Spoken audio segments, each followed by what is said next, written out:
अफजल खानाचा कोथळा बाहेर काढल्यानंतर शिवाजी महाराजांची कीर्ती सगळीकडे वाऱ्यासारखी पसरू लागली। राजापूर हस्तगत केल्यानंतर महाराजांनी आपला मोर्चा शृंगारपुराकडे वळवला।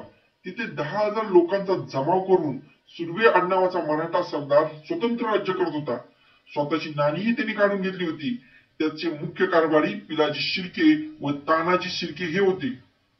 महाराजांनी सुर्व्यांचा दारुण पराभव करून त्यांचा पाडाव केला, पण शिवरायांच्या कार्यकर्तृत्वाच्या कीर्तीचा ठसा शिर्केंच्या मनात उमटला होता। त्यामुळे या दोन्ही सरदारांनी युद्ध न करताच माघार घेतली। स्वतंत्र राज्य निर्मितीचा ध्यास शिर्क्यांना सांगून महाराजांनी त्यांना आपलेसे करून शृंगारपुरासह इतरही काही गावे त्यांना इनामी दिली होती। शिर्क्यांची स्वराज्यावरील प्रेम निष्ठा पाहून महाराजांनी पुढे पिलाजींच्या कन्येचा विवाह संभाजीराजांशी व स्वतःच्या मुलीचा राजकुंवरबाईंचा विवाह पिलाजीचा पुत्र गणोजी यांच्याशी लावून दिला। शिर्क्यांची लेक आता भोसल्यांची सुनबाई झाली, तर भोसल्यांची लेक ही शिर्क्यांची सुनबाई झाली। एका राजाने एका सरदाराच्या पोरीला स्वतःची लेक दिली वा केली, जगाच्या इतिहासातील हे एकमेव उदाहरण म्हणजे छत्रपती शिवाजी महाराज।